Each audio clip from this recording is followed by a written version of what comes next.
Ok. Bon ben, salut à tous. On va faire comme si on s'était pas déjà vu. Salut Marjo. Salut Abdelaziz. Salut. Salut! Bonjour à tous ceux qui nous écoutent et qui nous regardent. Alors aujourd'hui, on va faire une vidéo un petit peu spéciale. On en avait parlé depuis quelques temps. On a beaucoup hésité avant de faire cette vidéo parce qu'on n'a pas pour habitude de vouloir, on peut le dire concrètement, rabaisser un peu, rabaisser les propos des gens. Critiquer, ouais. Oui, des gens sur un YouTube, mais on a considéré que c'était suffisamment important pour quand même apporter un peu de contrepoids. Donc, ce qu'on va faire aujourd'hui, c'est qu'on va vous passer des extraits, une série d'extraits de gens qui font des dizaines, centaines de milliers de vues, parfois même des millions de vues. Donc, vous allez reconnaître, il y aura des gens assez connus. Et donc, ce qu'on va faire tout simplement, c'est apporter une contradiction un peu par rapport à ce que nous, on entend, parce que c'est des propos qu'on entend un petit peu trop souvent dans le milieu de la santé. Et en tout cas, moi, je trouve personnellement qu'il n'y a pas assez de vidéos pour faire contrepoids. Voilà. Donc, est-ce que vous voulez rajouter quelque chose à cette introduction ou pas? Oui, oui, bah, c'est vrai que c'est quelque chose qui se fait beaucoup dans le monde anglophone, des youtubeurs qui se critiquent les uns les autres. Et c'est vrai que nous, je crois qu'en France, on est un peu timide ou peut-être trop respectueux. Non, mais en Mais fait, je pense que ouais, c'est l'éthique des naturopathes, tu vois. Mais ouais. je pense que là, ils font une erreur quand ils considèrent que l'éthique, entre guillemets, doit passer au-dessus de tout. En fait, nous, la première règle qu'on considère, et c'est pour ça que moi, je ne mets jamais de barrière pour critiquer et je critique les idées, je critique pas les personnes, je critique ce que les gens mettent en avant. Et comme vous le savez, nous, dans la naturopathie ou même dans le monde médical, la première des règles, c'est primum non nocere. Premièrement, ne pas nuire. Donc, à partir du moment où tu sens qu'il y a des informations qui circulent et que ces informations sont fausses, et encore si elles étaient juste fausses, mais qu'elles sont dangereuses et qu'elles peuvent mettre la vie d'autrui en danger, c'est ce qu'on voit, nous, sur le terrain. Parce que je veux dire, au-delà de ce qu'on va aborder aujourd'hui, au-delà de la science, au-delà des études, au-delà des recherches, on a ce qu'on appelle, nous, l'épreuve de terrain. Et sur le terrain, qu'est-ce qu'on voit? Mais on voit des gens qui s'embarquent à suivre des personnes, enfin, on va le dire de manière péjorative, on va dire des gourous, des influenceurs, on va dire, parce que limite, on est presque là-dedans, hein. On est dans le domaine de l'influenceur. Et donc, ces influenceurs, si tu veux, ils ont une telle notoriété et ça joue tellement au niveau de l'émotionnel et pas au niveau de l'intellectuel que les gens se laissent charmer par des idées sans aller se poser les questions et sans avoir un esprit critique. Tu le sais, Jérémy, moi, à chaque fois que j'aborde un sujet ou que j'entends une idée, je me demande toujours qui, quand, quoi, comment, pourquoi et pour qui. Tu vois.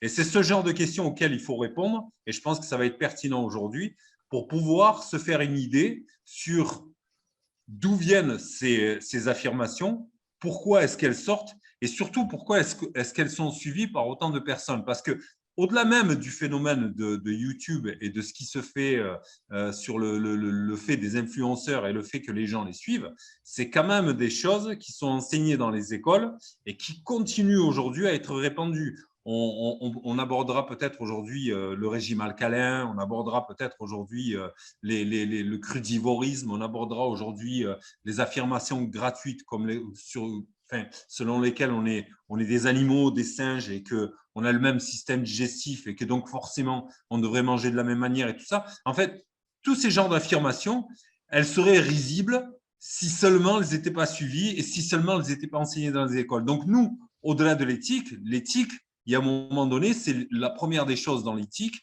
c'est de préserver les gens et préserver la santé des gens. Donc nous, on est dans l'éthique. Et c'est ceux qui ne critiquent pas justement ces idées et ces courants d'idées et ces espèces d'affirmations gratuites qui ne sont pas, comment dire, promues toutes seules. Ce n'est pas des choses qui sortent de n'importe où. Je veux dire, il y a un courant, il y a un air du temps qui fait qu'il y a certaines powerhouse, comme on va dire en anglais, il y a certaines machines de guerre qui sont juste derrière ces idées et qui mettent ça en avant. Donc, il faut se poser les questions pertinentes, à savoir pourquoi est-ce qu'on nous met ça en avant? Pourquoi est-ce que tout ça, ça vient s'emboîter avec le fait que des gens comme Bill Gates fassent de la viande synthétique?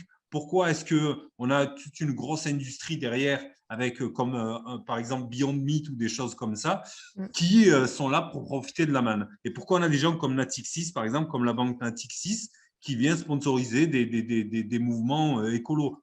Ça ne fait aucun sens, tu vois. On pourrait parler aussi du Club de Rome, du rapport Meadows sur lequel se basent la plupart des gens. Tu le sais que j'avais eu cet entretien avec le docteur Fardet et que c'est toujours pareil. Il faut toujours qu'il nous ramène le réchauffement climatique là au milieu. Et là, c'est pareil, tu vois. C'est le genre de questions qu'on va pouvoir se poser. Voilà, je ne vais pas faire plus long pour l'introduction, mais je pense que c'était important de le préciser au début parce que sinon, on se sent le cul entre deux chaises et on a l'impression qu'on fait quelque chose de mal quand on critique. On ne fait pas quelque chose de mal, on le fait à bon escient et on le fait pour le bien public et le bien commun. Ouais, juste pour ajouter un mot, je suis complètement d'accord avec toi. Il y a clairement un agenda derrière. Hein. Pourquoi le véganisme est poussé comme ça depuis plusieurs années? De toute façon, il faut comprendre qu'il n'y a rien qui est mis en avant par hasard. Hein. Quand il y a des modes qui sortent dans les médias et un peu partout, c'est jamais par hasard. Hein. C'est qu'ils veulent pousser un agenda, ils veulent pousser quelque chose. Il y a des intentions cachées derrière, et ça, c'est clair et net. Hein. Donc, effectivement. La viande synthétique qu'on veut nous faire manger, etc., de nous faire croire que la viande est mauvaise pour la santé, ça va tout vers le même sens dont tu parlais avec Bill Gates et ses copains. Hein. Juste pour terminer, j'avais écrit un article, j'avais fait une vidéo aussi là-dessus il y a quelques temps sur ça, en fait, sur les intentions cachées de Bill Gates et compagnie et des origines du véganisme et pourquoi ce genre de régime est promu par nos élites, entre guillemets, de tout temps, en fait. C'est tout simplement parce que c'est plus facile de contrôler des gens en mauvaise santé qui sont fatigués que de contrôler des gens qui sont en forme en ayant une bonne alimentation et donc une bonne santé. Et je rebondis une dernière fois sur ce que tu as dit, Abdelaziz, après on passe aux extraits. Quand tu parlais des retours de terrain, moi, c'est honnêtement, ce genre de vidéo, comme tu disais, Marjo, en France, on n'est pas trop friand. Et c'est vrai que moi, ça ne me branchait pas vraiment au début, mais après 2-3 ans à accompagner des gens en naturopathie, le nombre de gens qui viennent justement un peu de cette mouvance-là dont on va parler tout à l'heure, le nombre de gens qui se sont détruits la santé, qui ont perdu 20-30 kilos, j'en ai vu passer tellement en si peu de temps que c'est surtout ça qui m'a motivé à vouloir faire ça en fait. C'est rien d'autre, quoi. Je le fais vraiment pour les Ouais, gens. et par contre, moi aussi, il y a un truc qui me dérange vraiment dans ces mouvements véganes, etc., c'est que c'est une grosse hypocrisie. Il y en a beaucoup qui prétendent ne manger que végétal, crudivore, alors qu'en fait, elles mangent à côté des huîtres et d'autres choses. Je sais pas si on va. Pas trop vite, pas trop vite, pas trop vite. Non, mais je vais pas. On parle de Voilà, Bambi. je vais pas tout de suite citer qui, mais c'est l'hypocrisie en fait, et c'est les dogmes. Et en fait, c'est ça le gros problème, je trouve, dans l'alimentation et puis dans la science de manière générale. Dans la santé, c'est les dogmes. Et moi, je suis vraiment contre les dogmes. Et c'est juste qu'en fait, c'est les dogmes qui font un maximum de vues parce que les gens, ils aiment bien les choses simplifiées. Et c'est pour ça que les régimes caricaturaux ont beaucoup de succès, comme le régime carnivore ou le régime crudivore ou vegan. Tu vois, c'est mon Dieu, on diabolise tout un truc. Hein, tous les produits animaux sont le diable et il faut manger le reste. Ou alors tous les produits végétaux sont le diable et il faut manger animaux. Et c'est ça que j'appelle les dogmes que je trouve dangereux parce que il se trouve qu'on est omnivore, mais les gens, ils font style qu'ils ont découvert l'eau chaude. Là, depuis une quinzaine d'années sur YouTube, ça y est, en fait, l'homme n'est pas omnivore, il est végétalien ou carnivore. Et le problème avec ces dogmes, c'est que quand on s'enfonce dans un dogme pendant des mois, voire des années, parce qu'en fait, la plupart de ces gens qui s'enfoncent dans ces dogmes, ils finissent par tomber malades. Ouais, Mais c'est trop tard parce qu'ils se sont tellement mis sur la place publique comme carnivores ou alors véganes que quand les carnivores commencent à remanger des produits végétaux ou les véganes commencent à remanger des produits animaux parce qu'ils sont en mauvaise santé après des années de régime restrictif, bah, ils ne le disent pas. Parce que toute leur image s'est construite sur un dogme. Et donc, si ils avouent que finalement leur dogme ne vaut rien ou qu'ils se sont trompés, bah, ils cassent leur image. Et en fait, c'est en ça que ça fait un cercle vicieux de gens qui ne veulent pas avouer qu'ils se sont trompés et qui trompent du coup des gens pendant des mois, des années et qui causent plein de problèmes. Ouais, c'est souvent un fonds de commerce en fait. Aussi, ouais. C'est ce dont tu te rends compte. En fait, au final, tu vois, on va parler de Bambi dont tu as parlé sans la mentionner en parlant On des n'est pas huîtres. parlé. Moi, tu as mentionné les huîtres, nous, on la connaît bien assez, enfin, on se connaît tous, hein. Donc, du coup, quand tu me parles d'huîtres, je sais exactement de qui tu parles. Et on sait tous que Robert Masson, il les a tous balancés sur la place publique, hein. Il avait dit que les seuls végans et les seuls végétariens, et même végétaliens, qui pouvaient, enfin, comment dire, qui pouvaient avoir une santé durable sur un tel régime, c'était ceux qui montaient et ceux qui, Voilà, en cachette, mangeaient de la viande. c'est De toute ça. façon, je veux dire, il ne faut pas se leurrer. Je veux dire, on va le démontrer même clairement, hein.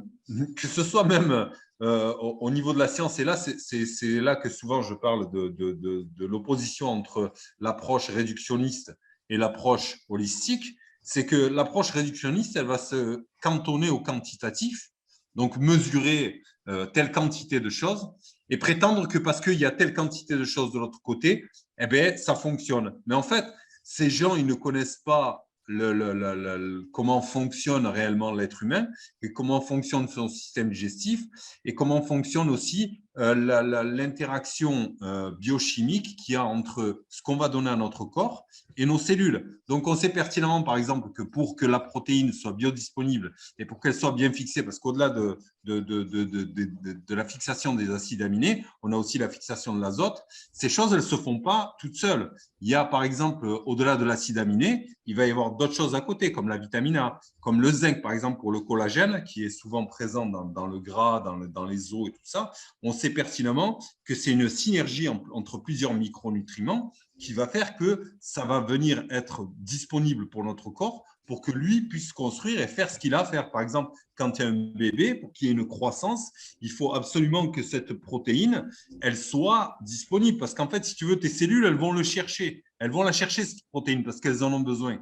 Mais si elles n'ont pas les clés à côté pour pouvoir la faire rentrer, c'est comme par exemple, si tu mets une palette, tu ne mets pas une transpalette, je ne vais pas pouvoir le faire rentrer dans un camion. Et bien, c'est exactement comme ça que ça fonctionne. En fait, si tu veux, tu as une synergie entre les micronutriments. Et bien souvent, par exemple, on se rend compte, par exemple, si on prend l'exemple de cette protéine végétale qu'on voudrait nous mettre en avant, ou même de la protéine synthétique pour aller plus loin, hein, qu'on voudrait nous mettre en avant comme quoi c'est l'équivalent de la viande, ben, même en recopiant la recette de Mère Nature, tu n'arriveras pas à faire exactement la même chose. Et donc, si tu veux, en fait, c'est là qu'au niveau des cellules, tu vas avoir ce genre de choses qui vont se présenter et qui ne vont pas être reconnues. Donc, des fois, ça va être même encore plus contre-productif parce que ça va venir empêcher les peu de fois où tu vas envoyer quelque chose de bon à ton corps de pouvoir l'absorber. Donc, ce qui fait que ces gens-là, en fait, au long terme, ils se retrouvent en complète carence parce que ton corps, en fait, par ce qu'on appelle, nous, l'homéostasie, il va toujours essayer de réguler la chose pour pouvoir rester en santé. Donc, il va aller pomper, par exemple, si on manque de rétinol, il va aller le pomper dans le foie. Et on sait pertinemment que la vitamine A, donc la rétinol, ce n'est pas la vitamine A bêta-carotène. La bêta-carotène est très peu convertible en vitamine A. Donc, toi, si tu ne la donnes pas, au bout d'un moment, tu vas pomper tes réserves dans le foie et il ne va rien rester. Et donc, tu vois, c'est encore un facilitateur qui va manquer. On va parler du zinc, on va parler du fer héminique, et le fer non héminique, ce n'est pas du tout la même chose, tu vois. Donc, c'est là qu'il faut dépasser l'approche purement réductionniste pour expliquer brièvement pour les gens qui n'ont pas vu les vidéos avant. Si tu veux, le réductionnisme, il est directement issu de Descartes. Descartes et son étude sur la méthode. Et en fait, si tu veux, il considère que on ne peut étudier un système dans sa complexité qu'en le décortiquant dans ses parties les plus distinctes. Et en fait, c'est de là qu'en fait, dans les années 1800, qu'est née justement cette approche réductionniste dans l'alimentaire, où on a commencé à décortiquer les vitamines, les machins, les trucs, et à s'attarder sur un élément, au lieu de s'attarder sur la globalité et sur la synergie de ces éléments. Tu vois ce que je veux dire? Et c'est en fait là que ces gens sont simplistes et que ces gens trompent leur public parce que ces gens sont très peu, comment dire, au courant de ces choses-là. Et nous-mêmes, dans le milieu de la naturopathie ou même de la nutrition, tu trouves très peu de gens qui vont t'exprimer ce genre d'idées de synergie. Et d'où, par exemple, la naissance de toute la supplémentation. La majorité des suppléments sont complètement inutiles, voire dangereux. On parle du bêta-carotène. Le bêta-carotène, ça a été démontré. Les gens qui prennent des suppléments en bêta-carotène, et qui fument à côté, on a constaté qu'il y avait plus de cancer chez eux que chez les autres.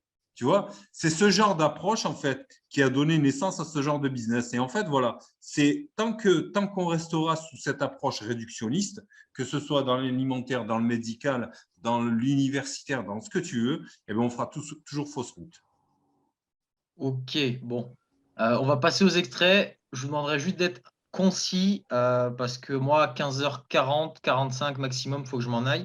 Pareil. Donc, ce qu'on va faire, c'est que je vais partager mon écran. Si jamais vous n'entendez pas bien, vous me le dites tout de suite. De toute façon, si on voit qu'à la vidéo, c'est pas trop bien, moi, je rajouterai les extraits en bonne qualité par-dessus. Ok, donc c'est parti. Donc, on a le premier extrait. Au moment de l'arrêt de l'allaitement, toutes les femmes me demandent quelle alimentation est la meilleure pour le bébé au moment de la fin de cet allaitement. Eh bien, c'est très facile. Il suffit de mettre un enfant près d'un panier de fruits et vous allez voir très rapidement, il n'a pas encore des dents et il va chercher une pêche et la rosiller jusqu'au noyau. Et j'ai vu. Et lui donner, c'est lui courant. donner le plus Mais possible. tous les fruits, et les fruits sont l'alimentation de base. C'est le premier aliment à donner à des enfants. Ça vaut tous les petits pots du monde. Faire des purées C'est avec vivant. des petits blenders. Exactement, des petits trucs. Fruits Les ou fruits- légumes aussi.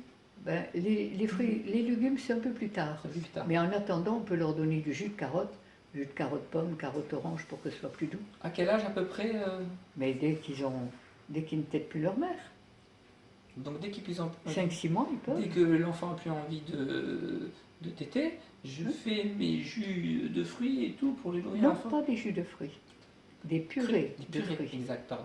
Bien des Vivantes, purées de hein. fruits. Ouais. Pas des fruits Qu'est-ce que cuits. je leur mets? Que du fruit dedans, ça ou Mais, je fais- mais c'est parfait. Des bananes avec des oranges, avec des pommes mixées. Enfin, vous mixez ce que vous voulez, ce que le bébé aime, et vous le faites Et goûter. toute la journée, petit à petit, on pourra manger dans la journée que des fruits pour le petit bébé. Mais pour un enfant, c'est ce qu'il demande. Il ne demande rien d'autre. Hein. Ok, donc l'idée qui est défendue ici, c'est qu'à partir du moment où l'enfant tète plus sa mère, la seule chose qu'il faut lui donner, c'est des fruits et du jus de carotte et plus tard des légumes. Donc, est-ce que quelqu'un veut... Ah, la caméra. Voilà. Tu vois, j'étais Ah, là bah pendant oui, ça y pendant est. qu'on parlait, je persistais, tu vois. Je lâche rien. Alors, on y va, chacun à son tour. Marjo. Allez-y, Ouais. Ouais, ça va. Bah là, j'étais en train justement de rechercher une vidéo que j'avais regardée il n'y a pas longtemps d'un YouTuber qui fait le tour du monde, un peu comme Weston Price, mais de version moderne. Il fait le tour du monde pour visiter différentes tribus et voir ce qu'ils mangent. Et tiens, voilà, ça y est, j'ai retrouvé, j'étais en train de regarder en même temps. Et là, dans la vidéo, je te l'enverrai du coup, Jérémy, ou alors on fait un partage d'écran, je sais pas. Moi, tu me l'enverras. Je te l'enverrai. Et donc, tu vois, il est dans une tribu, c'est peut-être une tribu Maasai, je ne sais plus quelle tribu africaine il est. Et puis, Ouais. tu vois le minot, le bébé, se régaler du sang et de la bile de l'animal qui vient d'être tué. Tanzania to find one of the world's most revolting, Oh gosh, that was such a big piece. nearly uneatable foods. Please, don't vomit, don't vomit. Together. Okay. Today, I'm on a mission to leave my judgments at the door and take in whatever's offered to me. The handmade gourd. I love the bowls here. All the bowls are made from gourd, and then it has a leather strap to hold on to. I want to try this out. Dibs on this. Blood. Looks tasty. So they have all the organs raw. Raw liver, raw heart, and this is the bile from the animal. Can I see that? Oh God, why am I doing this? This revolting green liquid is a combination of gastric acid and bile squeezed out from the small intestine of the animal. This is gonna be mixed. Oh, actually, she's mixed it already here. She has some blood, gastric acid, and there might be liver in there too. It's hard to say. I don't really want to finger around in there, but this is kind of a delicacy here. Oh gosh, that was such a big piece. Anya?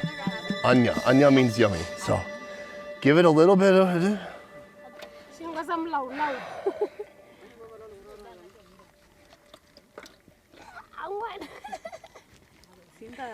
Ok, donc Irène Grosjean qui dit qu'il n'y a que les fruits, blablabla.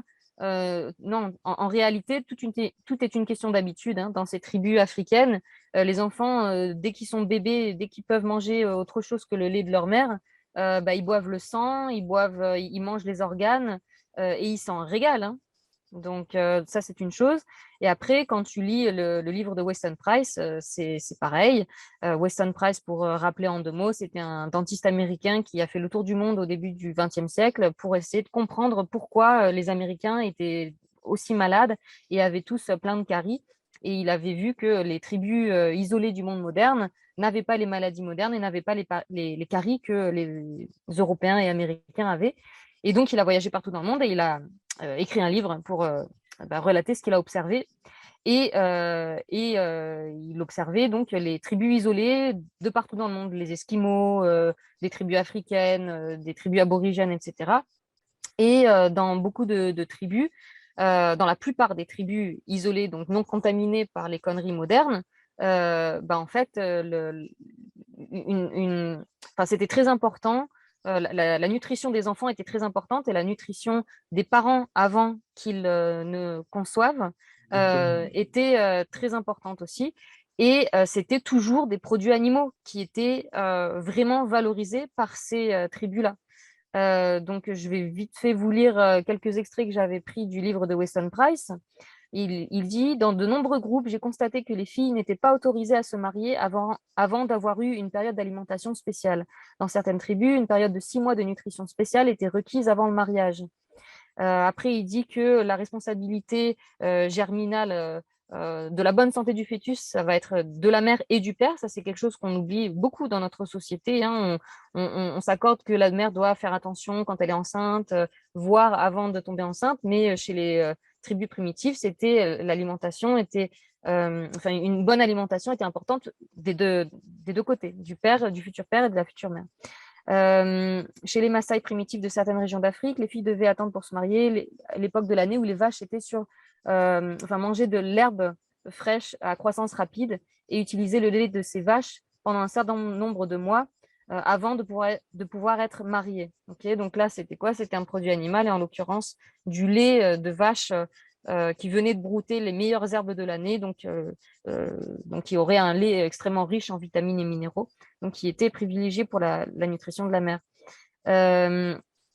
Chez les Esquimaux, c'était les œufs de poisson qui étaient vraiment considérés comme des super aliments à donner au mariage, avant le mariage et pendant la conception, et puis ensuite aux enfants. Après, là, un autre extrait chez les Maasai: chaque enfant en croissance reçoit une ration de sang d'une journée, comme chaque femme enceinte ou allaitante. Okay, donc, le lait, le sang, très important. Au Pérou, pendant la période de croissance des enfants, les filles apprennent à manger généreusement des œufs de poisson. Alors, j'ai mal traduit, hein, c'est pas généreusement, mais à manger en grande quantité des œufs de poisson afin de compléter la construction, afin de produire la construction d'excellents corps pour une reproduction hautement efficace quand la fille sera donc jeune femme en capacité de se reproduire. Donc voilà, c'est toujours des aliments animaux qui étaient privilégiés par ces tribus-là pour les enfants, pour les mères allaitantes, pour la femme enceinte, etc., etc. Ok. Moi, ce que je m'étais noté, c'est un petit peu plus technique, parce que quand elle dit des fruits, elle sous-entend des fruits frais. Elle sous-entend pas des fruits secs, des oléagineux, etc. Donc les fruits frais, qu'est-ce que c'est? C'est de l'eau, des glucides, des fibres et des phytonutriments. Le bébé, donc, il fait quoi? Il tète sa mère de sa naissance à 6 mois, 8 mois, etc. Le lait maternel, c'est quoi? C'est 7% de glucides, 4% de lipides, dont 2% saturés. Donc la moitié des graisses parmi les graisses du lait maternel, c'est des graisses animales saturées. Et il y a 1% de protéines dans le lait maternel. Donc en passant de ça aux fruits, parce que dans les fruits frais, bon, il faut quand même le dire, il n'y a pas de protéines, ou très peu. Il n'y a pas de graisse animale saturée, donc il n'y a pas de PA, il n'y a pas de DHA, il n'y a pas d'oméga 3. Comme il n'y a pas de graisse animale, il n'y a pas de vitamines liposolubles. Dans les fruits frais, tu vas retrouver essentiellement de la vitamine C, du potassium, quelques vitamines du groupe B. Je rappelle qu'entre 1 et 5 ans, on est ce qu'on appelle la période critique de l'enfant, c'est-à-dire que c'est une période où la création de synapses dans le cerveau est facilitée. C'est pour ça que c'est très important pour l'enfant de le stimuler, de jouer avec lui, d'avoir des interactions, même de faire le con avec. Mais s'il n'y a pas les nutriments derrière pour créer les synapses, Eh bien, pour moi, c'est la formule parfaite pour un retard de croissance, hein. C'est la formule parfaite. Clairement, ouais. Tu peux avant. Tu sais qu'il n'y a pas longtemps, justement, ils ont chopé c'est un kinésiologue. Je crois que c'est dans le nord de la France. C'est tout nouveau. Je ne sais pas si tu connais un gars qui a un site qui s'appelle le mythe végétarien. Ouais. Ouais. Ben, il m'avait passé, parce que de temps en temps on communique, enfin, je le vois, il m'avait filé un article, et je te jure, hein, un kinésiologue, qu'est-ce qu'il a fait? Mais de la naissance de l'enfant au moment où il est mort, parce qu'il a fini par le tuer, le bébé, ben, il était nourri qu'avec des pseudo-laits végétaux. Voilà. Et il empêchait la mère de donner la tétée au bébé parce qu'elle venait perturber son énergie cosmique. Tu vois, en fait, c'est empreint de New Age, c'est empreint d'ésotérisme et c'est toujours ce même genre de profil. En fait, tu vois, les vidéos que tu m'avais filées là, à regarder, j'étais étonné d'un truc, c'est que ces gens se ressemblent tellement, on dirait des frères et sœurs, tu vois. Ils sont tous les mêmes dégaines, ils sont tous habillés pareil. Ils rentrent dans un délire. En fait, si tu veux, ce qu'il faut comprendre, c'est que ce que j'appelle moi souvent la théosophie, la théosophie est une religion inversée, tu vois, et qui vient faire beaucoup d'affirmations et qui, pareil, on n'a jamais idée d'où ça vient, ce genre d'idées, mais vraiment, comment te dire, quand tu prends juste le temps d'y réfléchir, comme tu viens de le faire, toi, Jérémy, sincèrement, il y a quoi dans un fruit? Et puis, même si on remonte avant, on se pose la question par rapport aux animaux. Est-ce qu'une vache qui pèse 500 et quelques kilos, tu sais que j'avais écrit un article là-dessus, une vache qui pèse 500 et quelques kilos, est-ce que tu crois qu'elle va arriver à peser 500 et quelques kilos en mangeant de l'herbe? Il y a quoi dans l'herbe si on décortique? Il n'y a rien du tout. Mais en fait, ce qu'il faut comprendre, c'est que le système digestif de ces animaux n'est pas fait comme le nôtre et qu'en fait, au final, ils ne se nourrissent pas réellement de végétaux parce que personne ne peut se nourrir de végétaux. En fait, le végétal, c'est quelque chose qui va amener certaines choses, certains nutriments et certaines bactéries dans le rumen, par exemple, de la vache. Et c'est dans le rumen de la vache que tu vas avoir justement cette création et cette expansion de bactéries qui, au final, finira par mourir et, finira par nourrir l'animal. Et en fait, si tu veux, c'est pour nous, l'animal, c'est quoi? C'est ce que les gens n'arrivent pas, les spécistes et tout ça, c'est qu'ils n'arrivent pas à comprendre, c'est que l'être humain est central dans la création. On va rentrer un peu, tu me connais, hein, dans la métaphysique un petit peu. Mais dans la création, l'être humain est central. Et si tu veux, ces choses-là sont à son service, à condition que lui aussi soit respectueux des animaux. Mais la façon, comment te dire, la façon dont ces animaux vont convertir pour nous la protéine, nous, on n'est pas capable de la tirer de végétaux parce qu'on n'est pas capable de fermenter dans notre estomac. Contrairement à ce que disent tous les naturopathes encore accrochés à ces idées de fermentation et de putréfaction dans l'estomac. Les véganes, ils fermentent beaucoup, hein, ça pète beaucoup chez eux. Hein. C'est juste ouais, que mais pas... bon, par exemple, la viande, comme ils disent, la viande ne peut pas, tu peux pas avoir de putréfaction de viande dans l'estomac. Tu as un pH acide de 2. Comment tu veux qu'une bactérie, parce que la putréfaction, ça va se faire au niveau des bactéries, comment tu veux qu'une bactérie puisse survivre dans l'estomac? La plupart de la putréfaction, elle va se faire dans le côlon. Et c'est très rare qu'un bout de viande ou même un acide aminé arrive jusqu'au côlon, tu vois. C'est souvent digéré bien avant, en amont, au niveau du génome, du duodénum, enfin, tu le sais, tout ça.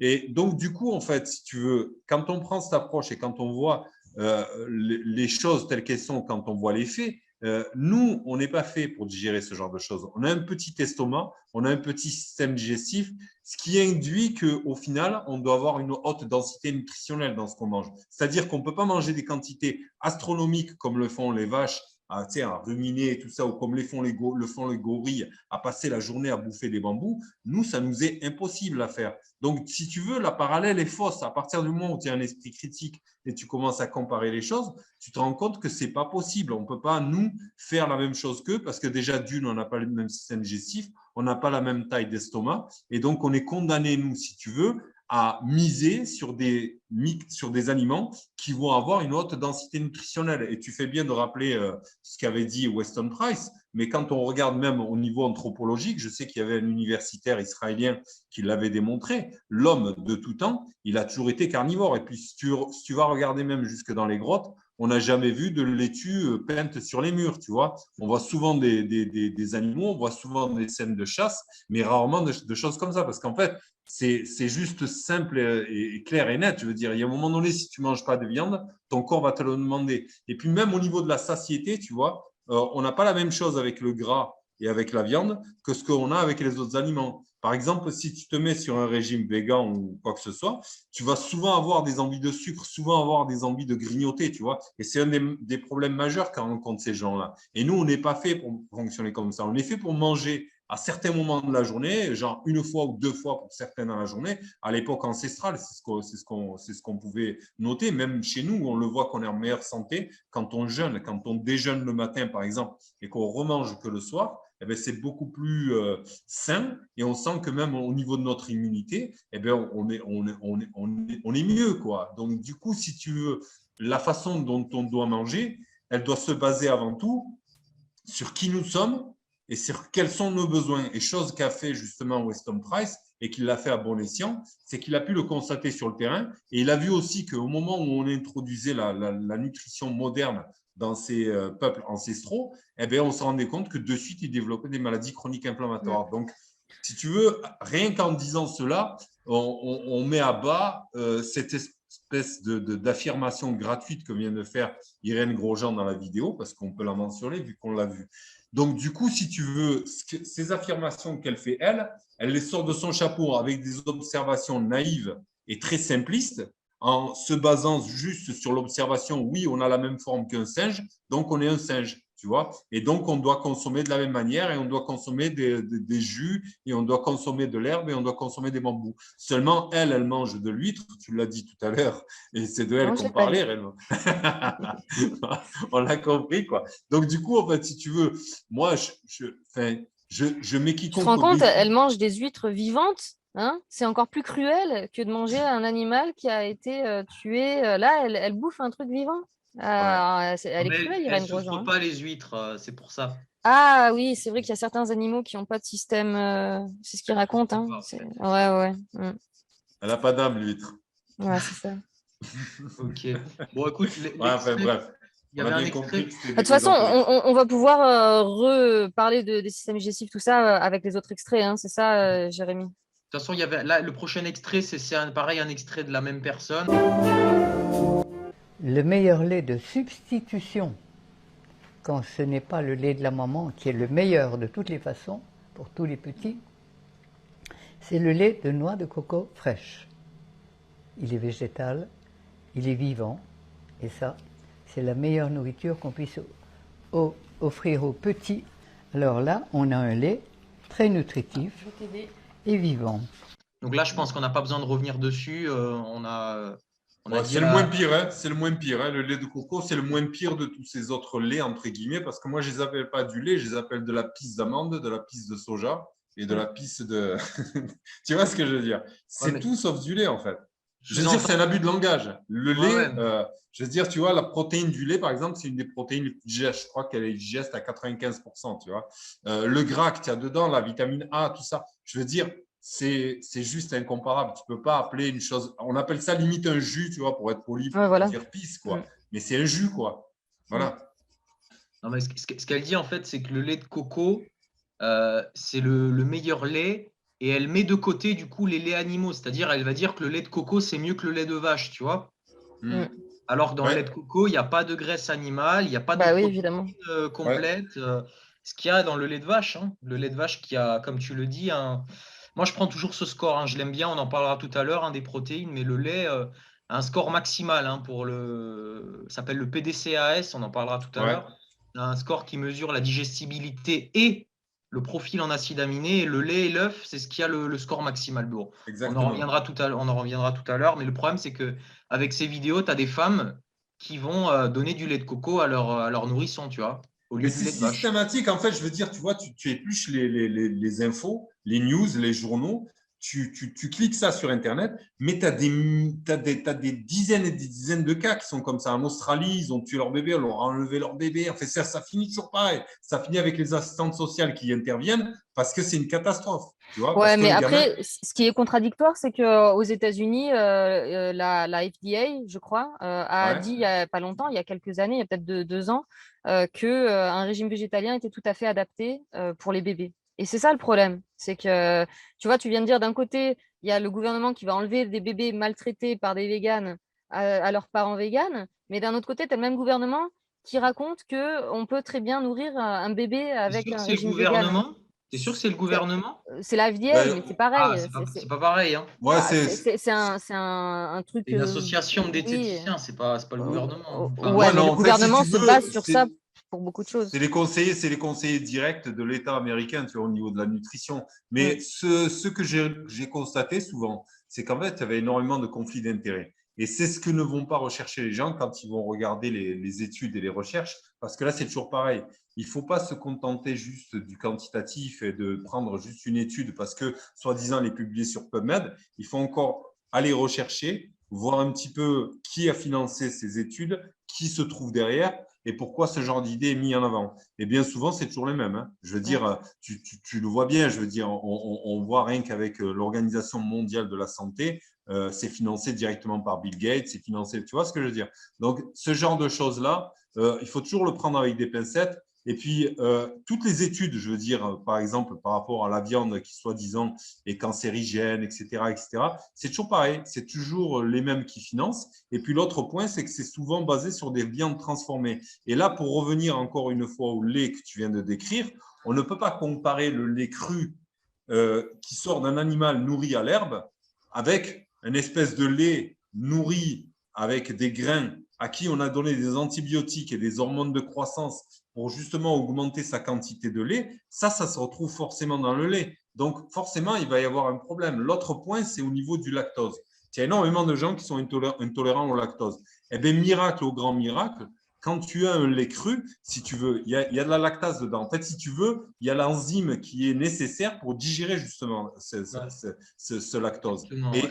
Et c'est pour ça que les choses sont bien faites. Et c'est pour ça, par exemple, que tu sais que moi, je suis religieux et que je prie et je lis souvent le Coran. Et dedans, il y a un passage sur le lait. Et c'est écrit dedans que c'est quelque chose qui est un mélange d'excréments et de sang qui sort directement du système digestif et du système circulatoire de l'animal et qui a des bienfaits pour l'homme et qui a des bienfaits pour ceux qui le consomment, tu vois. Et donc, en fait, si tu veux, quand tu prends la chose dans son entièreté, quand tu as respecté l'animal, quand l'animal est nourri de manière normale et que toi, tu n'as pas fait d'injection hormonale pour augmenter justement, en fait, tu vois, c'est toujours cette approche réductionniste qui va considérer l'animal comme une espèce d'objet mécanique et auquel on peut faire des ajustements et des adaptations et sans forcément avoir de conséquences au bout. Mais si tu les as, les conséquences, parce que la preuve, c'est qu'on se rend compte aujourd'hui, tu as 2 types de lait maintenant. On arrive à séparer le lait de type A1 et le lait de type A2. Et le lait de type A1, c'est le lait classique, tu vois, qui a été issu justement de ces vaches qu'on a croisées, de ces vaches qu'on a injectées, de ces vaches à qui on donne à manger des poudres animales, etc. Et en plus, on va pasteuriser le lait au final. Donc, je vais te dire, est-ce que ça reste du lait? Ça revient au même que ce qu'on disait par rapport aux laits végétaux. Est-ce qu'au final, ce produit, il a la couleur du lait? C'est un peu comme la pub là, de Canada Dry. Ça ressemble au lait, ça a la couleur du lait, mais ce n'est pas du lait au final. Tu vois ce que je veux dire? Et même le lait UHT, tu vois. Et pourtant, moi, je le mets au-dessus, tu vois, si tu n'as pas de problème et tout, je le mets au-dessus des jus d'amande, parce que je dis même Ah plus bah lait, bien moi, je dis sûr, jus hein. d'amande, jus de coco et tout ça, tu vois. Ah bah bien Donc, sûr. ça n'a rien à voir du tout. Si on prend du point de vue purement juste quantitatif et réductionniste, on va se dire, ben, le lait, c'est le lait. Mais si on prend 2 pas de recul et qu'on étudie justement ces études au travers des faits et au travers du fait d'arriver à distinguer le qualitatif au-delà même du quantitatif, là, à ce moment-là, on arrive à avoir les données qui nous permettent si tu veux, de séparer le grain de l'ivraie, tu vois, d'arriver à avoir une vision juste sur les choses. Et c'est pour ça que tu as énormément de naturopathes qui, sans se poser la question, vont toujours dire que le lait, c'est pas bon. Pas forcément, tu vois. Tu sais que quand on fait des prises en charge, on fait beaucoup d'évictions au début. On enlève énormément d'aliments. Mais au final, si tu peux réintroduire un bon lait avec tu vois, un lait qui n'a pas été trafiqué, qui est un bon lait de type A2, avec quelqu'un comme toi, Jérémy, tu vas le chercher juste à côté de chez toi dans une ferme. Si tu arrives à donner ça à quelqu'un, pourquoi s'en passer? Mais c'est un super aliment, tu vois. Et l'affirmation foireuse des naturopathes, j'ai pas dire, mais des naturopathes comme quoi le lait, on est les seuls êtres sur Terre à consommer un lait qui n'est pas le sien, c'est encore qu'ils ne prennent pas la mesure des choses. Ils ne comprennent pas qu'il y a des choses qui sont à notre service et qui, tu sais, c'est comme tu disais tout à l'heure par rapport aux carnivores qui ne vont pas manger de fruits parce que, soi-disant, il faut être strictement carnivore. Je veux dire, les choses, elles sont là, elles ont été créées pour toi. Pourquoi est-ce que tu vas t'en passer? Je veux dire, dans ce cas-là, pourquoi tu mangerais un animal? Ok. Est-ce que vous voulez qu'on passe sur l'extrait du système digestif ou est-ce que… Vas-y, vous ouais, estimez… on va rigoler. Bah ouais. Ok. Alors, on va repartager l'écran. Tout comme moi, Irène dit que le corps, c'est comme une voiture. Je le dis souvent dans mes vidéos, lors de mes ateliers et à mes clients en consultation. Si vous ne lui donnez pas le carburant dont il a besoin, votre véhicule se retrouvera souvent au garage. Voilà pourquoi nous devons nous alimenter avec ce que la nature a prévu pour nous. L'organisme humain est prévu pour digérer les fruits, et je la rejoins évidemment totalement sur ce point. Nos intestins sont très longs. Ce sont des intestins de frugivores, comme les grands singes. Elle dit aussi que si on est perdu dans la nature, on va cueillir des fruits ou manger des feuilles pour se nourrir ou survivre. On ne va pas spontanément chasser, car on n'est pas physiologiquement prévu pour ça. On n'a pas de crocs, on n'a pas de griffes pour dépecer l'animal, on ne peut pas courir très vite et bondir sur une proie. Notre vision est prévue pour repérer les couleurs d'un fruit mûr qui nous attirera directement. Alors, qui veut commencer? Mais tu veux commencer par où, là? Je veux dire, là, regarde, rien que les affirmations, c'est que des affirmations gratuites, tu vois. Je veux dire, on n'a pas de griffes. Moi, je ne sais pas comment j'ai envie de te dire, moi, je ne sais pas. Donc, du coup, on n'a pas de longues jambes, on ne peut pas monter un arbre, on va pas grimper. Enfin, Non, mais et puis on n'a pas de griffes, mais comme tu le disais, on a un cerveau, quoi. C'est clair. Quelle est la spécificité de l'humain par rapport aux autres animaux? C'est justement notre cerveau qui a pu faire en sorte qu'on a construit des outils qui nous permettent de chasser. Et attends, et juste là, sur l'argument, oui, si demain on est dans la nature, on va manger des fruits, puis on va pas penser à chasser. Est-ce qu'elle a déjà essayé d'être perdue dans la nature? Juste pour voir. Parce que Je crois pas que c'est moi, le genre. Hein. je te perds dans la forêt, qu'elle soit française ou dans la jungle du Costa Rica où j'ai passé du temps, c'est deux endroits différents. On pourrait penser qu'il y a plus de fruits dans la forêt du Costa Rica, mais dans la jungle, et je l'ai fait avec des guides naturalistes, je crois qu'on dit, oui, là-bas. Naturaliste, c'est les mecs qui se foutent à poil. Hein. Non, naturiste, voilà, c'est l'autre. Donc des guides naturalistes, c'est bien ça. Et justement, je me souviens un moment, j'étais avec ce guide naturaliste et je lui dis, mais ces gens-là, ces véganes qui disent que on peut vivre juste de fruits, de végétaux. On est d'accord que c'est pas possible. Et il m'a dit, non, c'est pas possible parce que quand vous vous baladez dans la vraie jungle, il n'y a pas des fruits comme ça aux arbres. La plupart des végétaux ne sont pas comestibles dans la jungle. Après, il y a d'autres forêts, comme on disait. En France, c'est encore autre chose, etc. Mais je parle de la jungle parce que tout de suite, on pense fruits à foison, jungle. Mais en réalité, les fruits exotiques que l'on trouve dans ces pays tropicaux, c'est des fruits hybridés. La plupart n'existaient pas jusqu'à il y a 200 ans, 300 ans. Ils ont été hybridés par les humains pour en faire des fruits comestibles. Rien que la banane, la vraie banane sauvage, est immangeable. C'est que des grosses graines, il n'y a quasiment pas de chair. Okay, et c'est ça pour la plupart des fruits. Les pastèques, les vrais pastèques à la base, mais il n'y a quasiment pas de chair. Donc les fruits, vous les trouvez que dans les zones où les humains ont fait une agriculture et toi aussi, tu as une invasion de mouches chez toi. Ouais, je te jure. Là, je viens de déménager dans la campagne, en fait. Putain, j'ai des vaches juste à côté. Moi, j'ai la raquette. Et ce matin, j'étais obligé d'ouvrir les fenêtres. Je suis désolé, je suis obligé d'en éclater quelques-unes parce que sinon, je ne peux pas me concentrer. Tu vas choquer les véganes, là. Voilà, hein. je vais choquer les véganes. Là, je viens de massacrer des mouches.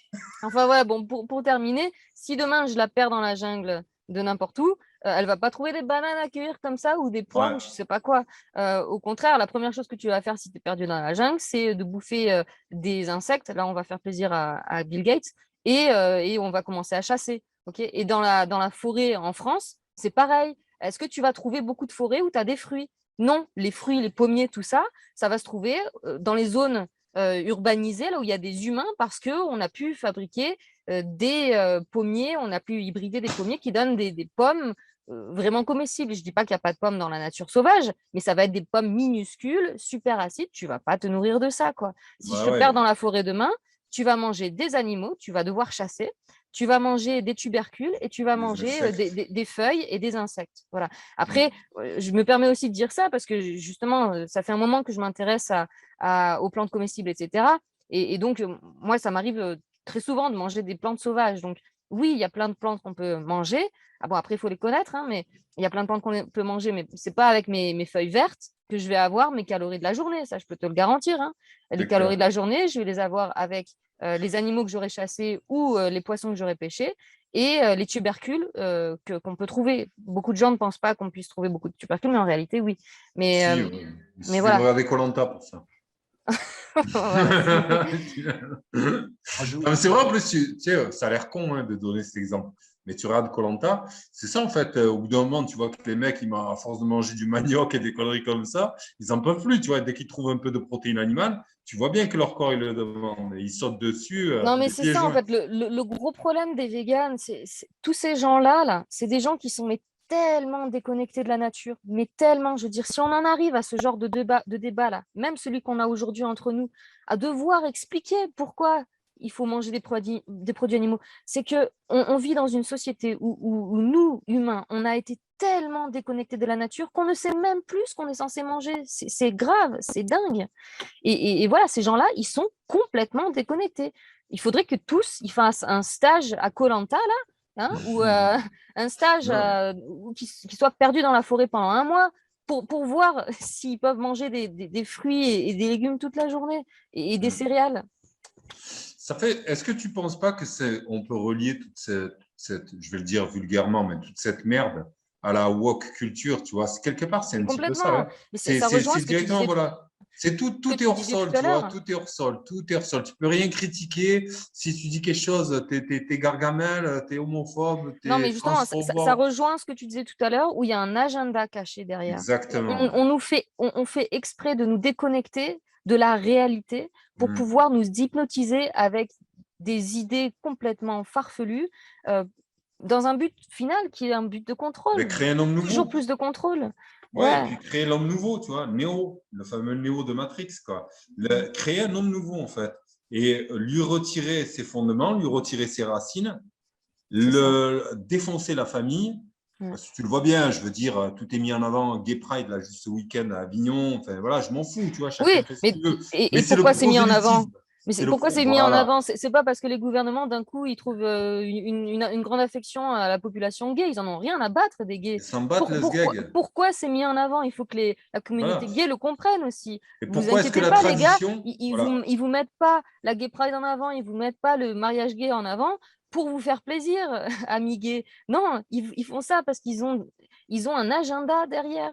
Exactement. Voilà, exactement. Ils veulent de ces communautés.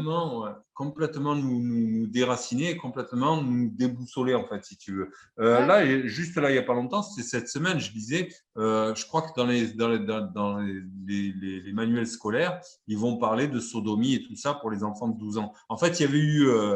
il y a un article qui était venu contredire en disant non, c'est pas vrai, c'est pas pour les CE1, CE2, c'est qu'à partir de 12 ans.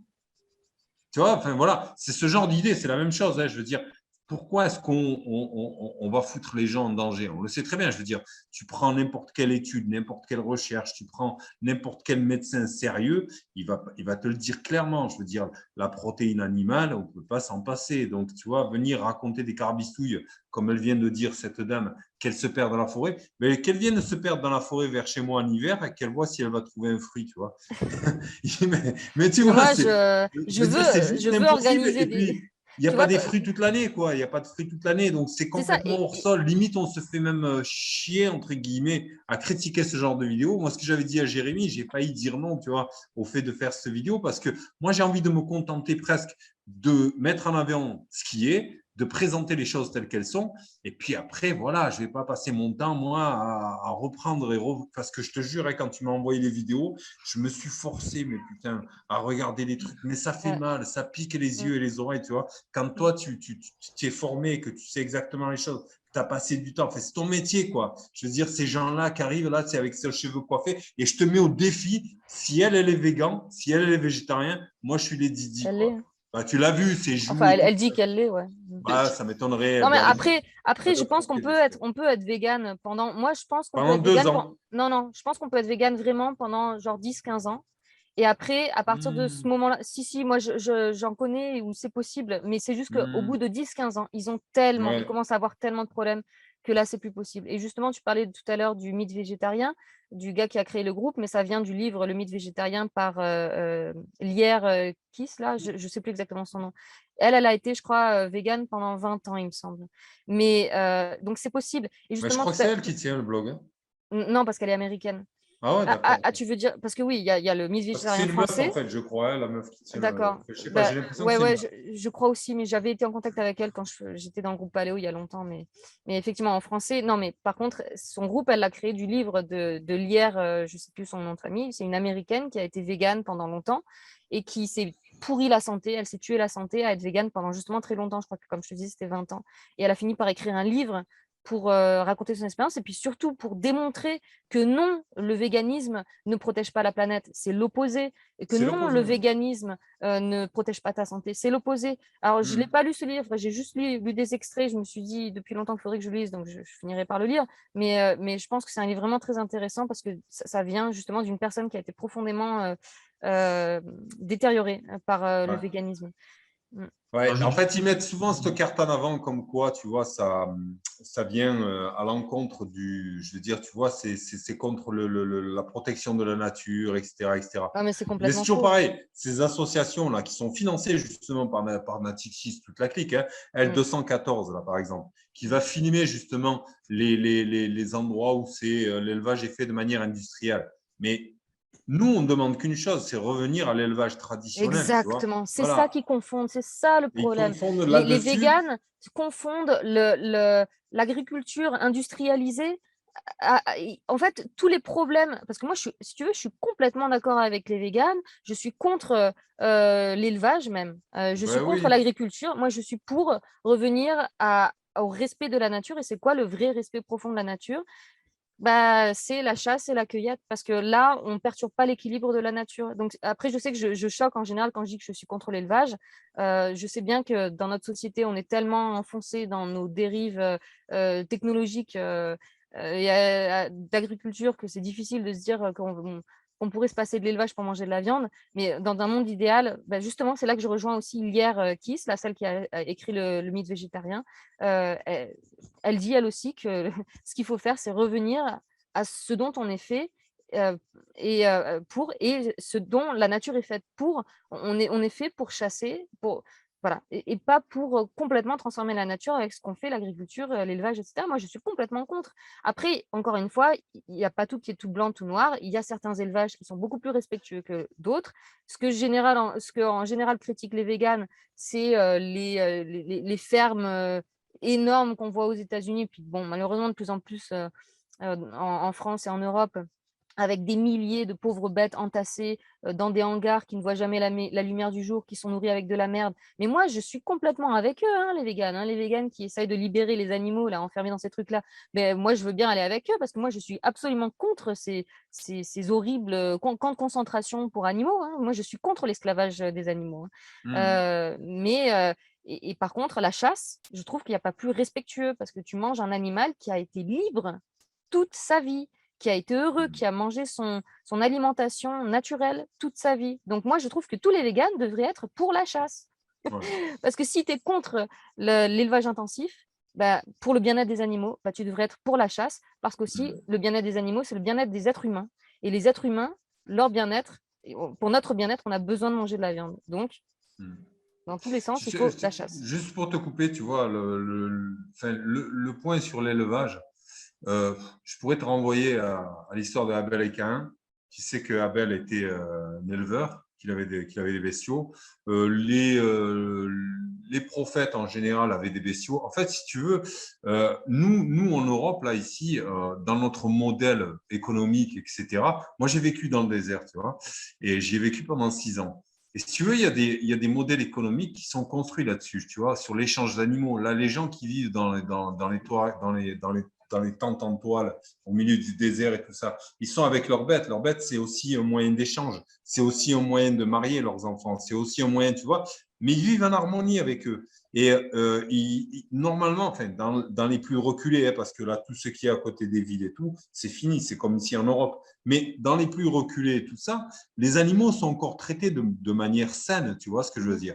Et donc, je vois pas, tu vois, c'est comme j'avais dit une fois dans un des articles, c'est pas parce que c'était pas paléo au début que c'est forcément pas bon aujourd'hui, tu vois. Il y a beaucoup de gens qui veulent s'attacher au stricto sensus de juste rester dans le paléo, non, ça c'était pas comme ça, non, machin, truc. Enfin, je veux dire, on peut chasser et on peut avoir de l'élevage à côté. Il n'y a rien qui empêche rien, tu vois ce que je veux dire. Oui, non, mais après, c'est pas forcément. Il y a plusieurs nuances. C'est pas forcément malsain, tu vois. Le fait d'amener les bêtes, tu vois, justement faire, comment on appelle ça, la transhumance. Le fait que les animaux vont déféquer dans certains endroits, il y a tout un écosystème là aussi qui se crée, tu vois ce que je veux dire. Et donc, ça peut être bénéfique à condition d'être dans cet esprit-là, dans l'esprit d'être traditionnel. Et vouloir juste se contenter de la chasse, enfin, tu vois, je pense que ça s'adapterait. C'est pas universel. Voilà, c'est le mot que je voulais dire. Ça pourrait pas être universel. La chose universelle, c'est qu'on mange de la viande, tous. Ouais. Non, mais après, là, on partirait dans un autre débat. Mais après, ça, je suis consciente, ça, c'est moi personnellement, parce que moi personnellement, je suis contre j'ai bien compris ton point de vue qui repose beaucoup sur la religion, que les animaux sont faits pour nous servir. Pas que la religion, mais le traditionnel. Tu vois. Oui, mais c'est vrai qu'après moi personnellement, c'est vrai que j'aime pas l'idée d'esclavagiser les animaux. C'est en ça que je disais que je rejoins les véganes. Ouais. Parce que c'est un grand mot quand même, esclavagiser, parce que c'est donnant-donnant au final. C'est supprimer la liberté de l'animal. À partir il n'a pas forcément envie, tu vois, je vais te donner l'exemple des moutons. Tu l'ouvres sa bergerie, tu l'envoies péter, il va revenir. Hein. Il va revenir parce qu'il est bien. Parce qu'il est né comme ça, parce qu'il est né dans l'élevage. Mais s'il n'est pas né dans ton élevage, il va pas venir naturellement dans ton élevage. Non, enfin voilà. C'est juste parce que pour moi, la valeur la plus importante dans la vie, c'est la liberté, et je la mets surtout dans les animaux.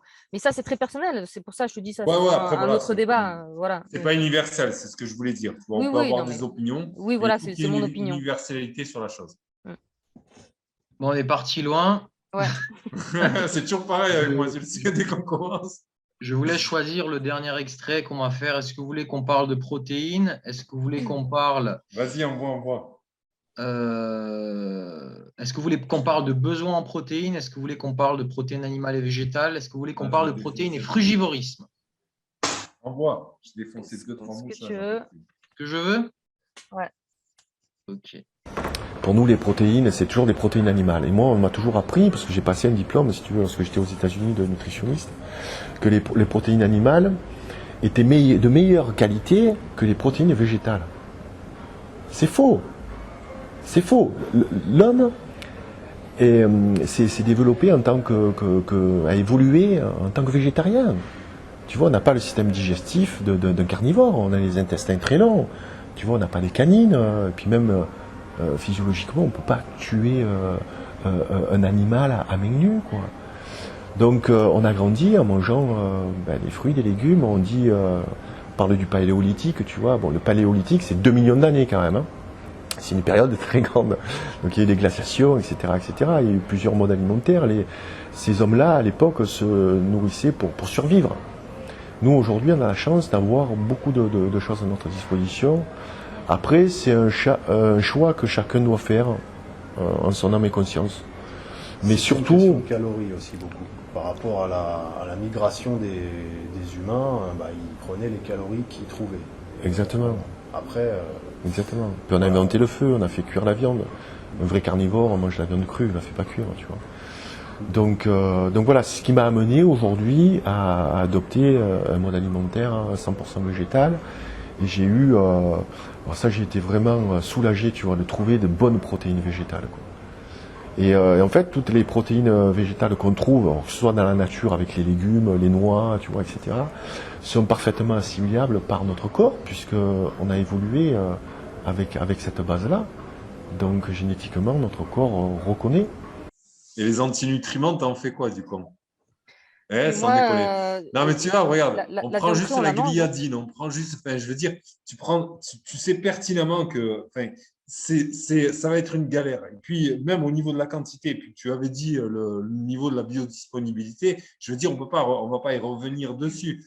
Ça, c'est du pipi de chat, tu vois. Puis, la chose dont tu ne tiens pas compte, et ce que je disais au début de cette vidéo quand on a commencé avec l'introduction, ce qu'ils oublient tous, c'est la synergie entre les micronutriments. Le fer héminique et le fer non héminique, ce n'est pas la même chose, tu vois. Le bêta-carotène et la vitamine et le rétinol, ce n'est pas la même vitamine A, tu comprends ça? Il y a énormément de choses comme ça. Par exemple, la vitamine B12, je te mets au défi de la trouver là-dedans, tu vois. Et c'est tout un tas de micronutriments qui va te manquer et qui vont justement diminuer la biodisponibilité et diminuer la qualité protéique, tu vois. Et que donc, du coup, tu n'es pas adapté à faire ça. Puis là, quand il parle de système digestif, c'est encore la même connerie qu'au début. Je veux dire, donc, pourquoi il me parle d'intestin long, quoi? Là, on parle de l'estomac, sa taille et sur quoi il est basé. On n'a pas un estomac qui est basé sur la fermentation. Il est basé sur la chlorhydrie, donc sur l'acide chlorhydrique. Et donc, à ce niveau-là, tu le vois bien, je veux dire, ce qu'il y a de plus digeste et la protéine la plus digeste,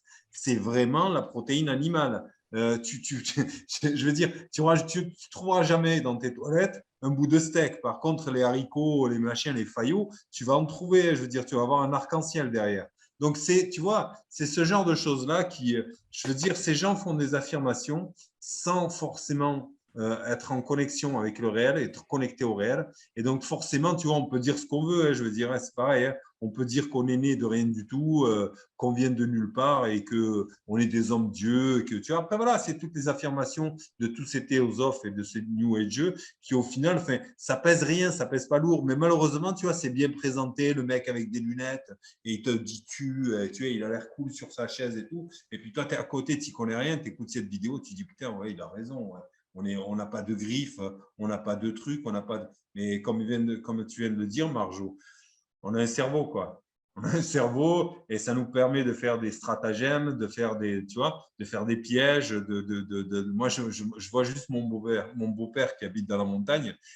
Il chope des perdrix avec juste une ficelle, tu vois. Il fixe ça sur une espèce de truc. La perdrix, il met un petit peu de graines, elle vient, elle pose la patte dedans, blim.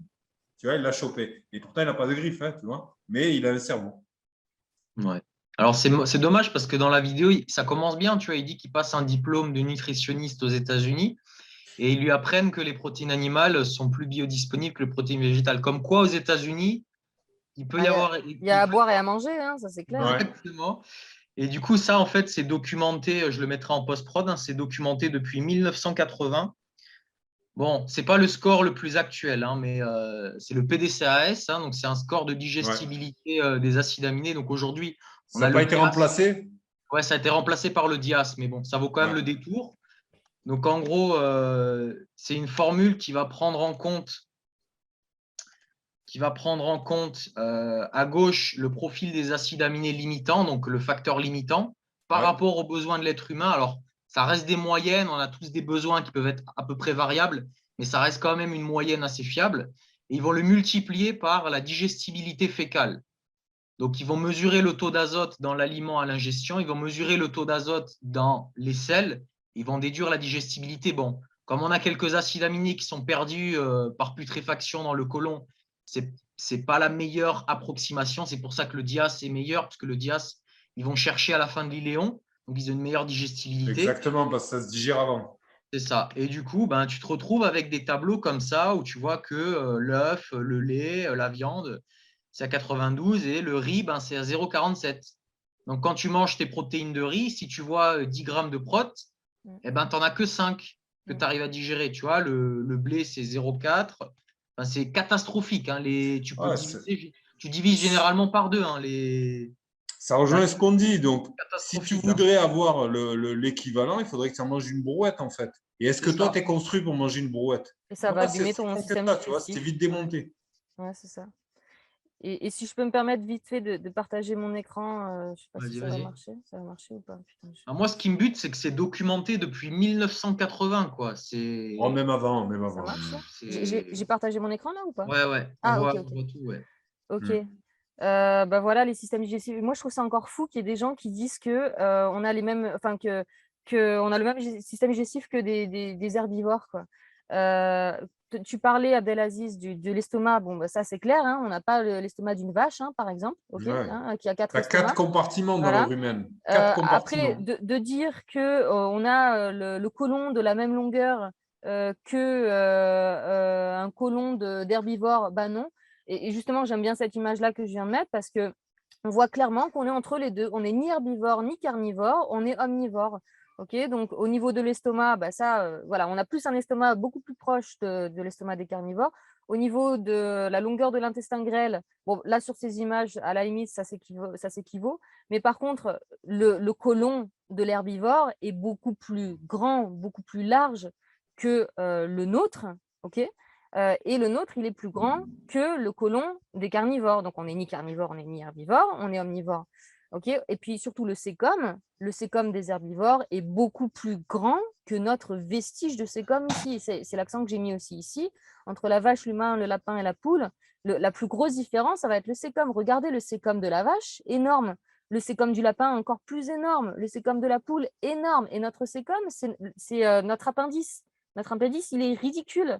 C'est un vestige de sécom. Le sécom, ça sert à quoi? Ça sert à fermenter. C'est un réservoir de bactéries qui servent à fermenter la cellulose. Et la cellulose, ça vient de l'herbe, hein, et des produits végétaux.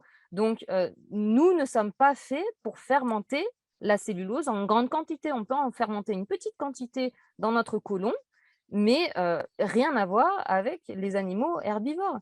Et puis après, est-ce qu'on est granivore? Est-ce qu'on est censé bouffer des amandes et puis des noix et des graines? Bah non, on n'a pas le système digestif de la poule, hein. On n'a pas le jabot. Voilà, on est omnivore. Voilà, c'était pour rebondir sur l'histoire qu'on a le système digestif d'herbivore. Et puis après, j'ai encore ici aussi un autre tableau, bon, qui est peut-être un peu trop long. Voilà, mais là, c'est pareil, ça te compare entre le système digestif de l'homme, du loup et du mouton. Okay, donc, la taille du côlon chez l'homme et le carnivore, il est entre court et pas très grand, et il est très long chez le mouton. Le sécom, tout petit chez l'homme, tout petit chez le loup, et très long, très imposant chez le mouton, etc. etc. Bon, après, je ne vais pas aller dans… Vous mettez pause là, hein, si vous voulez, mais voilà. Donc, c'était ce que je voulais dire. Je remets l'écran. Okay. Ouais, c'est clair que la science, elle les contredit complètement. Puis voilà, c'est toujours pareil. La vache ne consomme pas d'herbe. L'herbe, il y a quoi dedans? Je veux dire, comment tu veux faire une vache de 500 et quelques kilos avec juste de l'herbe? Forcément, en fait, si tu veux, moi, je compare la vache, par exemple, à une… Comment on appelle ça? C'est l'endroit où on fait les bières, là. C'est pas une distillerie, mais ouais, ça a un nom, tu vois. Mais c'est pareil, ça fonctionne sur la fermentation. C'est des chambres à fermenter, en fait. Et tu vois, tu montrais l'estomac de la vache. En fait, il y a 4 compartiments dedans. Et c'est pour ça que tu la vois toute la journée, elle salive, elle salive, elle salive. Et elle remonte et elle renvoie et tout ça. Je veux dire, nous, on n'est pas fait. Enfin, je veux dire, on n'est pas fait pareil. Si tu as ce genre de problème, c'est pas cool, tu vois. Si tu commences à remonter de l'aliment, tu le sais, tu as des cas qui viennent te voir. Ils mangent et puis leur alimentation remonte dans leur bouche et ils remâchent. Là, ça s'appelle une dyspepsie, tu vois. Et c'est pas naturel chez nous, en fait, si tu veux. Donc, du coup, ouais, voilà, c'est encore des affirmations complètement gratuites. Et si comme tu as bien fait de le montrer, Marjo, dès que tu appliques un peu de science et que tu montres les faits tels qu'ils sont, ben, ça contredit complètement ce qu'ils disent. Donc, c'est que des affirmations qui sont basées sur leur observation réductionniste. En fait, tu vois, sur quelle observation observer comme oui-oui. C'est le monde de oui-oui, en fait. Bah oui, parce qu'il suffit de regarder les systèmes digestifs. Tu vois très bien que c'est hallucinant qu'ils disent qu'on a le même système digestif que les herbivores. Ça n'a rien à voir. suffit de l'ignorance des gens, en fait. Et en même temps, les gens, ils n'ont pas, je veux dire, les gens, ils vont pas aller se documenter toute la journée sur les choses, quoi. Je veux dire, c'est. Bah, si tu as un esprit critique, on est au monde d'Internet, là. Hein. Je veux dire, Ouais, en c'est 2 ça. clics, tu as ta réponse. Hein. C'est Ouais, ça. ouais. Ouais. C'est vrai. Mais bon, Ouais. voilà, c'est pas donné à tout le monde. Hein. Il y a le match de l'OM ce soir, il y a les gamins, tu vois, il y a Mimine qui veut aller manger au restaurant, tu vois, il y a 10 milliards de choses. Mais bon, c'est toujours pareil. C'est comme, par exemple, en politique. Quand les gens viennent me saouler, là, il n'y a pas longtemps, je ne sais pas si tu as eu l'occasion, tu vois, les gens viennent te taper à la porte là, avec leur chapeau de socialiste, là, et ils viennent t'expliquer leur truc, là. Tu vois, j'ai dit, soit on discute de la politique réellement, soit ça ne m'intéresse pas. Moi, si tu viens m'emmerder pour mettre un bout de papier dans une boîte, c'est pas ça, faire de la politique. Faire de la politique, c'est s'intéresser aux choses et se poser les questions jusqu'au bout, tu vois. Mais c'est la même manière, je veux dire, c'est pour ça que je dis qu'il faut revenir à un retournement. Il faut retourner et revenir à qui nous sommes. Il faut tout se réapproprier, il faut arrêter d'être feignant. Il faut se réapproprier l'éducation de nos gamins, il faut se réapproprier notre monnaie, il faut se réapproprier les banques, il faut se réapproprier notre santé, il faut se réapproprier la nutrition, il faut se réapproprier l'agriculture. Il faut tout reprendre en main, tu vois ce que je veux dire? On ne peut plus, au jour d'aujourd'hui, être feignant et se dire, bon, ben, c'est bon, le mec, il a fait le boulot pour moi, il me l'a mâché et il me l'envoie, j'ai qu'à l'ingurgiter. C'est pas vrai. Tu as 90% de merde qui circule. En termes d'information, tu n'as qu'à regarder le cher Google, comme on l'appelle nous. Tu cliques dessus, mais tu as tout et c'est le contraire, en fait. Donc, pour se fier à une étude, c'est toujours pareil, tu vois, c'est pas donné à tout le monde non plus. Mais il faut un minimum, enfin, je veux dire, c'est marrant, hein, j'ai du mal à me dissocier des fois de la religion, mais c'est pareil, en sciences métaphysiques, tu ne vas pas gober la moindre idée qui arrive. Tu as des érudits qui sont passés avant toi, tu as des chaînes de connaissances, tu as des chaînes de confiance. C'est comme quand tu vas boire une eau, tu vas la boire à la source, tu ne la bois pas tout en bas, après que les moutons qui pâturent là-haut, ils aient pissé ou chié dedans, et toi, tu vas boire au bout de la chaîne. Non, si tu veux prendre une information, il faut la prendre à la source et il faut la prendre de gens de confiance. Et moi, je suis désolé, mais ce barbu, je ne sais pas d'où il sort, tu vois. Comment il s'appelle, le gars avec ses lunettes là, qu'on vient de voir. Gilles Lartigot. Bon, je ne sais pas d'où il sort, ce gars-là, tu vois, mais venir faire des affirmations de son chapeau comme ça, mais je suis désolé, mais qui tu es, quoi? D'où tu sors et de quoi tu parles? Ce gars, il s'est fait connaître parce qu'il faisait de la muscu, non? C'était quoi déjà? En fait, il est arrivé il y a 7-8 ans, à l'époque un peu où Casas Novas, etc., ils ont commencé à émerger.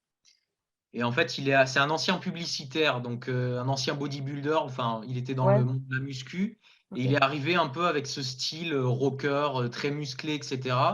Et à la base, il faut quand même préciser qu'il y a quand même un bon fond, c'est que lui il s'est rendu compte de l'atrocité des élevages industriels. Et je pense que ça l'a profondément touché. Mais le problème, c'est qu'il a pris la tangente. Et tu vois, il est passé à du végétal, à du cru.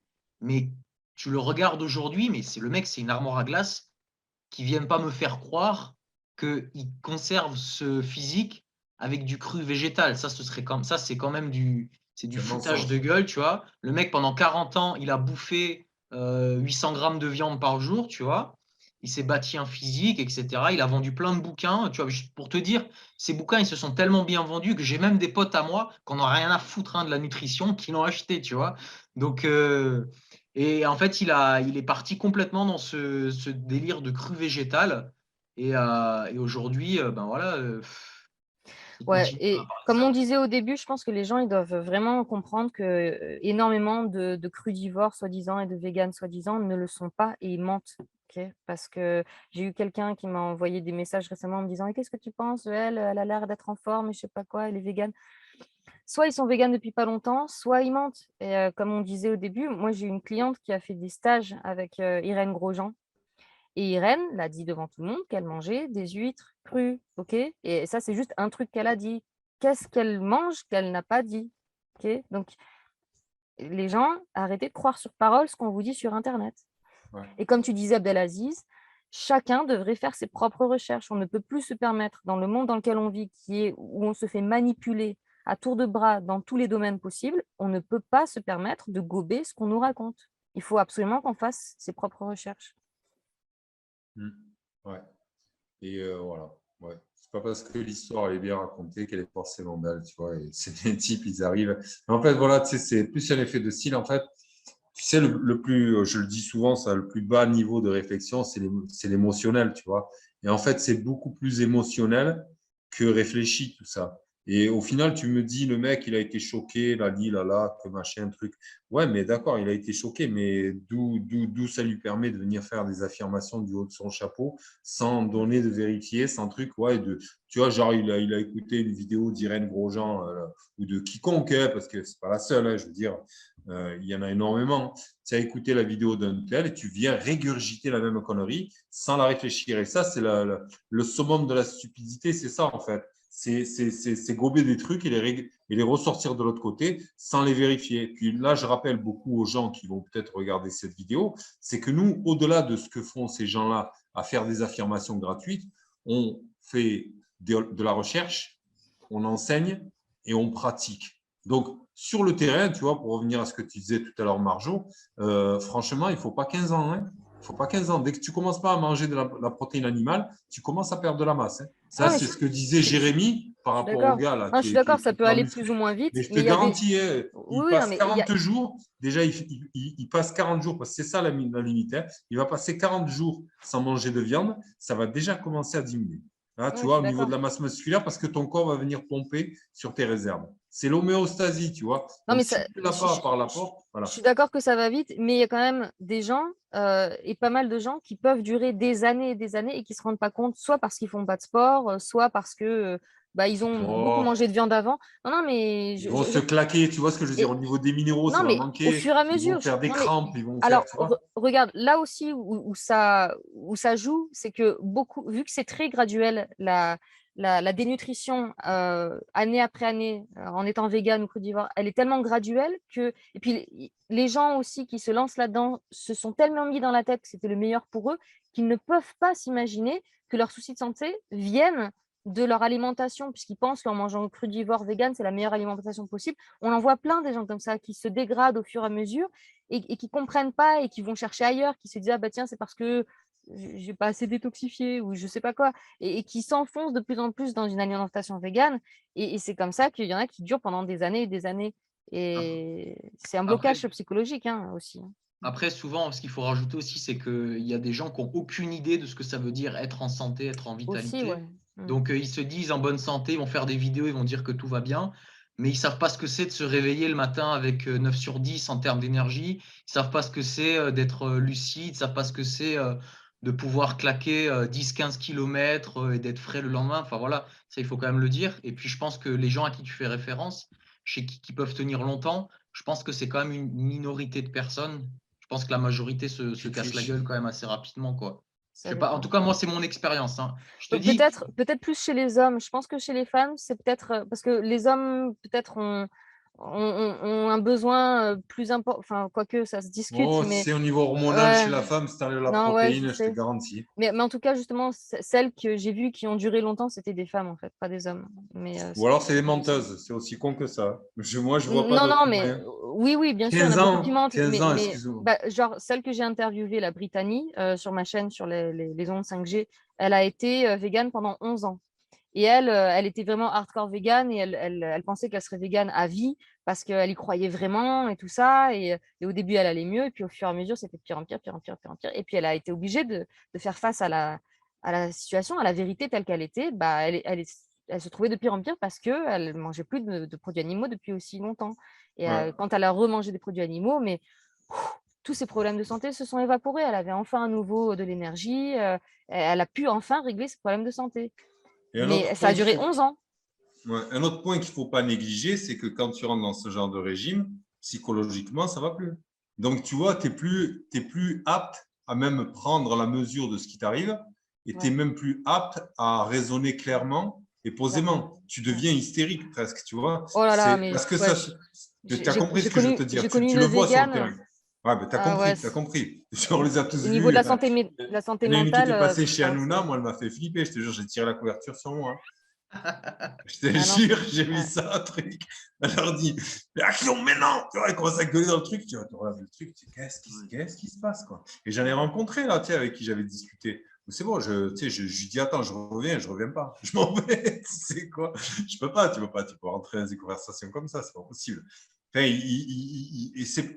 tu vois, quand on disait qu'il y avait un projet derrière ce genre de choses, les gens qui nous font rentrer là-dedans, ils savent très bien qu'au niveau psychologique, ça joue et qu'au niveau psyché et mental, ça va venir nous déstabiliser. Et en fait, ils cherchent des gens irrationnels, tu vois. Là, regarde, juste dernièrement, il y a eu un débat comme quoi il fallait remettre les masques. Mais je te jure, je suis allé faire les courses avec ma femme. Tu dois avoir un bon 10% de teubés avec du PQ sur la gueule comme ça et qui se baladent dans les supermarchés, tu vois. Et je les regarde, mais tu as envie de les claquer, je te jure. En fait, c'est méchant ce que je dis, mais je te garantis que c'est d'une…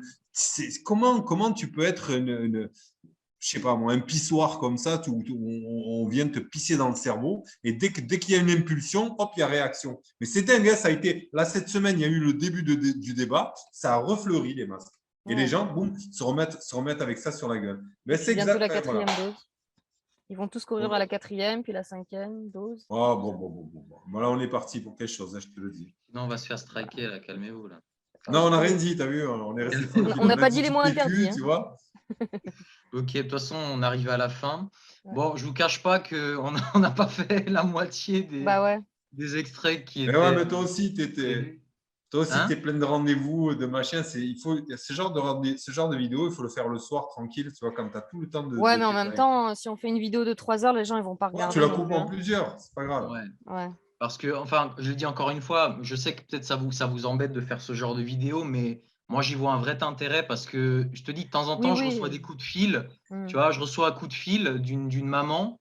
Elle me dit, j'ai un fils, il est autiste. J'ai vu une vidéo de machin chouette qui disait qu'on pouvait guérir l'autisme avec des fruits crus. Je vois mon fils qui est en train de maigrir à vue d'œil. Je suis tombé sur une de vos vidéos. Maintenant, je vous appelle, je sais pas quoi faire, tu vois. Donc, c'est pour ça que je fais ce genre de vidéo. C'est parce que moi aussi, ça me fait chier de rabâcher ça tout le temps. Mais je vois vraiment que ça sert. Ça sert aux gens et ça leur empêche des… Ah, c'est le réveil pour que j'aille. Ça leur empêche vraiment de faire des grosses conneries, quoi. Donc, si vous êtes chaud, on refera ça. Si vous n'êtes pas chaud, on ne le refera pas.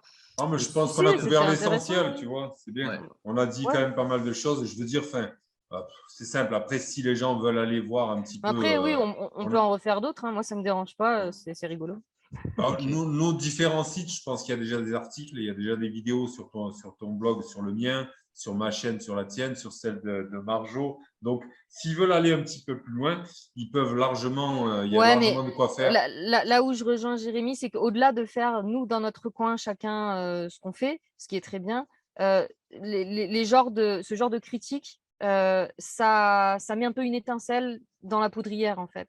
Parce que si chacun on fait notre truc dans notre coin, comme je disais, c'est très bien, mais ça n'atteindra pas autant de gens que si on critique ouvertement, en fait, je pense. Donc, parce que ceux du cru végétal, ils le font très, très bien. Je veux dire, ils sont organisés, mais vous n'imaginez même pas. Ils ont des émissions, ils sont 50, ils font des trucs à plusieurs, ils montent des entreprises, des sites web ensemble. Là, il y a des extraits, on ne les a pas passés. C'est des extraits d'un site web d'une association de naturaux qui vend des produits, qui font la promotion du végétalisme, etc. Donc, eux, ils sont organisés. Donc, je pense qu'il faut faire un peu les coups. Mais je pense aussi. Et puis, on le voit dans le monde anglophone, justement, que c'est rigolo, ça fait du drama et tout, puis en plus, ça fait des vues. Mais concrètement, ça fait réfléchir des gens, des véganes qui, du coup, vont envoyer la vidéo aux gens qu'on critique en leur disant « t'en penses quoi ?» Et quand ils voient que le végane ne répond pas, ou donne des arguments de merde, et ben là, ça va faire réfléchir les gens qui ont regardé. Donc, il y a possibilité, effectivement, je trouve, de toucher plus de gens et d'ouvrir les yeux à plus de gens en faisant ce genre de vidéo critique. Ouais, c'est clair. Puis, c'est vrai qu'il y a beaucoup de gens qui reviennent vers nous. Hein. Moi, c'est pareil, Jérémy. Il y a des gens qui reviennent, qui nous appellent, qui nous envoient des mails, qui te disent… Il y a même des gens qui disent « tu leur as sauvé la vie ».